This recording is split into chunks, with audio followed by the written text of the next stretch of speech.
तत्व नाही रे अन्यथा वैयानिक पंथा जासी झनी. हरिमुखे म्हणा पुण्याची गणना कोण करी. ज्ञानदेव मौन जपमाळांतरी धरोनी श्रीहरी जपे सदा. हरिमुखे म्हणा पुण्याची गणना कोण करी. विठ्ठला विठ्ठला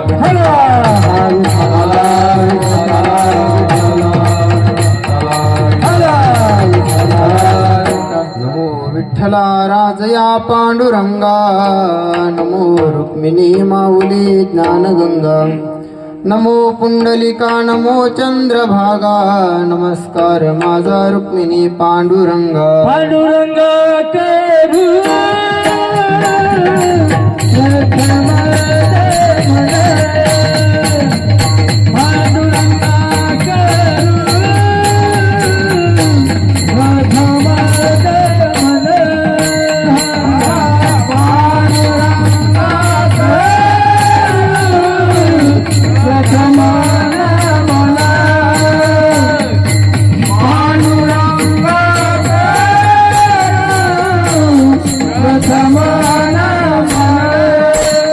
दुसरे चरण संततिया.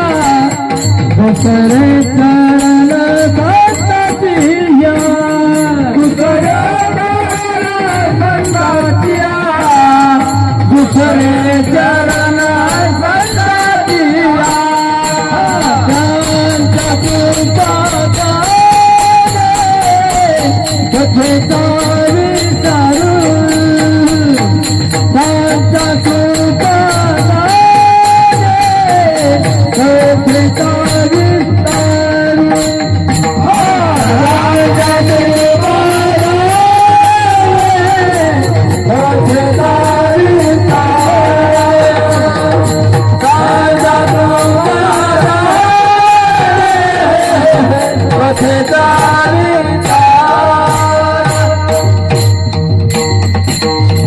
पांडुरंगा करू प्रथम नमन दुसरे चरणा संतांची या. त्यांच्या कृपादानी कथेचा विस्तारू बाबाजी सद्गुरु दास तुका. महायोग पीठे तटे भीमरथ्यांवरं पुंडरीकाय दातुं मुनी. समागत्य तिष्ठन्तमानन्दकन्दं परब्रह्मलिङ्गं भजे पाण्डुरङ्गं. कलावज्ञ जीवोद्धरार्थावतारं कलाङ्कं तेजोदिकामो. कलानीशवादापनोदार दक्षं समाधिस्थमूर्तिं भजे ज्ञानदेव. ओम नमो ज्ञानेश्वराय. ओम नमो ज्ञानेश्वराय. ओम नमो ज्ञानेश्वराय. ओम नमो ज्ञानेश्वराय. ओम नमो ज्ञानेश्वराय.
ज्ञानेश्वरा करुणाकरा दयाळा तुमचा अनुग्रह लादलो पावन झालो चराचरी.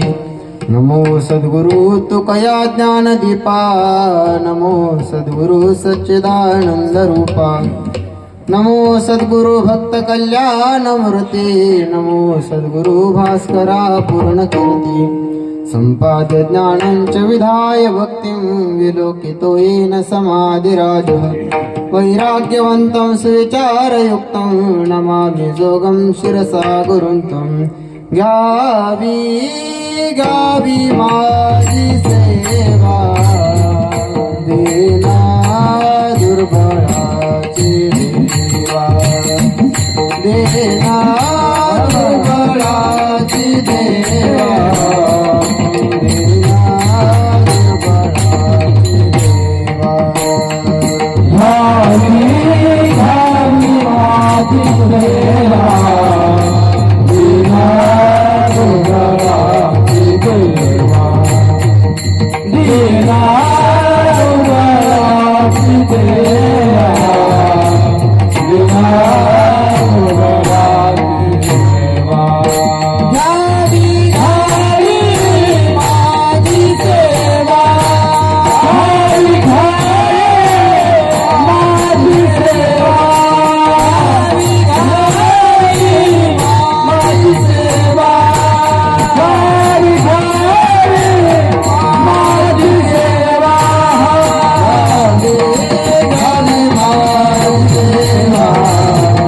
दीना दुर्बळाची देवा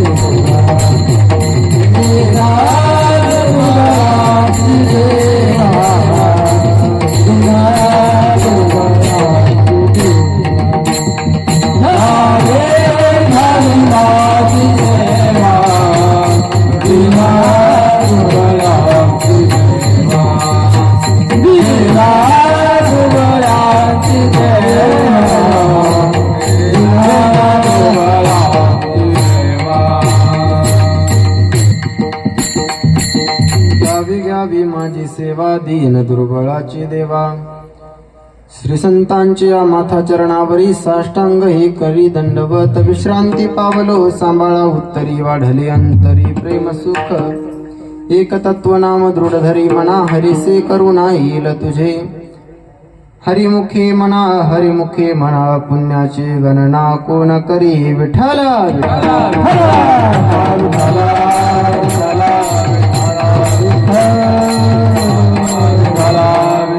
प्रस्तुत प्राप्त स्थळी चिंतन रूपी सेवेकरता निवडलेला अभंग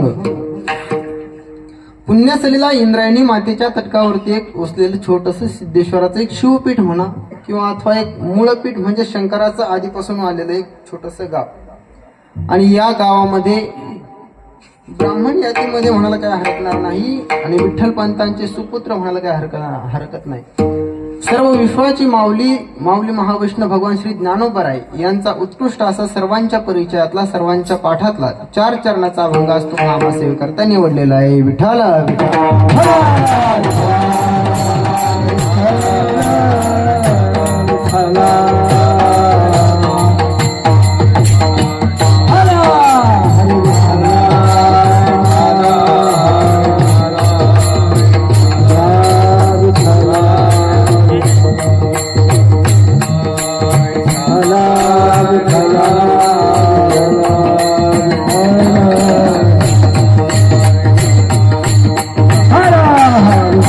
मध्ये आलेले आहेत.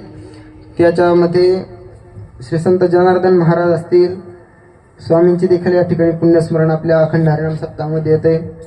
श्री संत सोपानदेव महाराज समाधी सोहळा या ठिकाणी आपल्या अखंड हरिनाम सप्ताहात येतोय. कान्होराज महाराज पाठक यांची देखील त्या ठिकाणी पुण्यतिथी, संताजी महाराज जगनाडे यांची पुण्यतिथी आणि या ठिकाणी आपल्या गावात असलेलं हे जे काही भव्य दिव्य अशी आपल्याला जी काही वास्तू दिसते या वास्तूची मूर्ती प्राणप्रतिष्ठा आहे. या सर्वच गोष्टीला अनुसरून या ठिकाणी हा अखंड हरिनाम सप्ताह होत असतो. या ठिकाणी माझ्या सेवेसाठी उपस्थित आपणा सर्वांचे लाडके आपल्याला जे सध्या आपल्याला या ठिकाणी हरिपाठात कीर्तनामध्ये जे डोलावतात, ज्यांच्या हातात जादू म्हणायला हरकणार नाही असे धाकलगावचे सुपुत्र या ठिकाणी आपल्या भागाचं वैभव महेश महाराज नावडे हे या ठिकाणी मृदंगाची साथ करतायत. महाराजांच्या चरणावर साष्टांग दंडवत. या ठिकाणी नारदाच्या जागेवरती या ठिकाणी काकाजी उपस्थित आहेत. काकाजींच्या चरणावरती साष्टांग दंडवत. या ठिकाणी गावकरी मंडळ सर्व उपस्थित आहेत. त्यामध्ये गायक बोबडे महाराज असतील, माने महाराज असतील, या ठिकाणी भजनी मंडळातील बाबा असतील, आणि मला ज्यांनी उपस्थित केलं ते कुंडलिक महाराज असतील, काकाजी असतील, या ठिकाणी दादा असतील, मोडकर महाराज दादा असतील, तथा सर्वच ग्रामस्थांच्या चरणावरती या ठिकाणी तुम्ही देखील उपस्थित राहिलात. तुमच्या देखील चरणावरती साष्टांग दंडवत करतो आणि या ठिकाणी सेवेला प्रारंभ करतो. विठ्ठल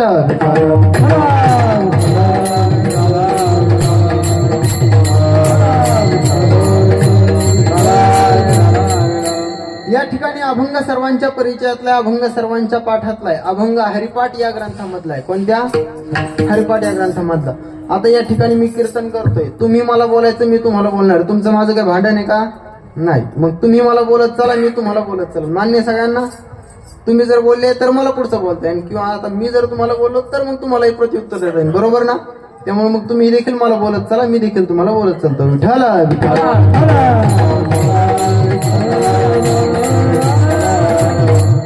या ठिकाणी हरिपाठ या ग्रंथामधला हा अभंग आहे, सर्वांच्या पाठातला आहे. पाठातला आहे ना? ज्यांना कुणाला हरिपाठ पाठी त्यांची तरी पाठातला आहे. बरं चला, ज्ञानोबारायांचा अभंग आहे. अभंग 4 चरणाचा आहे. या अभंगातून ज्ञानोबाराय नामाचा महिमा प्रतिपादन करतात. या अभंगातून नव्हे तर हरिपाठ हा ग्रंथ नामाचं वर्णन करण्यासाठी या ठिकाणी ज्ञानोबारायांनी या ठिकाणी आपल्या स्वाधीन केलेलं आहे. ज्ञानोबारायांनी भरपूर ग्रंथ लिहिले. कोणते? अमृतानुभव असेल, ज्ञानेश्वरी असेल, या ठिकाणी ज्ञानोबारायांचा गाथा असेल. या सगळ्या ग्रंथांना सोडून या ठिकाणी ज्ञानोबारायांनी हरिपाठाची निर्मिती केली. मग हरिपाठाची निर्मिती ज्ञानोबारायांनी का केली असावी? ज्ञानोबारायांनी हरिपाठाची निर्मिती, ज्ञानोबारायांनी हरिपाठाच्या निर्मितीचं कारण काय असावं बरं?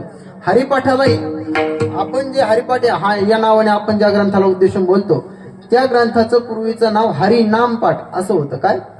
हरिनामपाठ म्हणजे हरीच्या नामाचं उच्चारण केलेलं, हरीच्या नामाचं पठण करणं किंवा हरीच्या नामाचं उच्चारण करणं, हे त्या ठिकाणी ज्ञानोबारायांनी आपल्याला या ग्रंथातून सांगितलं. या ठिकाणी भगवान परमात्म्याच्या नामाचा या ठिकाणी महिमा सांगितला, किंवा भगवान परमात्म्याचं नाम तुम्ही घ्या, नाम घेतल्याच्या नंतर तुम्हाला त्या ठिकाणी काय पुण्य लागल, काय या ठिकाणी नाम न घेतल्याचे काय दोष लागतील, हे सगळं या ठिकाणी आपल्याला हरिपाठाच्या माध्यमातून बघायला भेटतं. ज्ञानोबाराय या ठिकाणी नामाचं महिमा प्रतिपादन करतात. या ठिकाणी या ग्रंथाला माझ्या मताप्रमाणे या ग्रंथाला ग्रंथ म्हणून संबोधित नाही केलं तरी चालेल, पण या ग्रंथाला शास्त्र म्हणून संबोधित केलं तर त्या ठिकाणी काही वावगं ठरणार नाहीये. विठ्ठल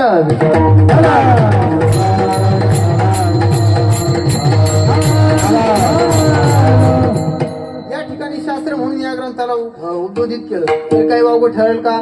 नाही. बरं मला सांगा, शास्त्राची निर्मिती कधी होतो? शास्त्राची गरज केव्हा पडते? त्या ठिकाणी आपण आता या ठिकाणी प्रत्येक जीव धडपडतोय, प्रत्येक जीव या ठिकाणी नोकरी करतोय, प्रत्येक जीव या ठिकाणी कबाड कष्ट करतोय. हे कशासाठी करतो बरं? दुःखाच्या निवृत्ती करता. कशा करता? दुःखाच्या निवृत्ती करता आणि सुखाच्या प्राप्ती करता. मग आपल्याला सुख पाहिजे, यासाठी हा जीव धडपडतोय ना. मग सुख कशात आहे? या ठिकाणी ज्ञानोबारायांनी आपल्याला या ठिकाणी अभंगातून सांगितलं की नेमकं बाबा सुख कशात आहे, किंवा ज्ञानोबारायांनी आपल्याला अभंगातून नामाचं प्रतिपादन करताना सांगितलं हे दुःख घालवण्यासाठी तुम्ही काय केलं पाहिजे, याचं सर्व चिंतन ज्ञानोबाराय अभंगातून करतात. परंतु या ठिकाणी काबड कष्ट करतो किंवा आपण या ठिकाणी वावरत असताना आपल्याला आपण कशासाठी वावरतो? आपल्याला सुखाची अपेक्षा आहे आणि आपल्या दुःखाची निवृत्ती व्हावी यासाठी आपण लढतोय ना, यासाठी आपण झिजतोय ना. मग ज्ञानोबारायांनी हेच सांगितलं तुम्हाला नेमकं सुख कशात भेटणार आहे आणि तुमच्या दुःखाची निवृत्ती कशी होणार आहे, हेच ज्ञानोबाराय अभंगातून सांगतायत. विठ्ठल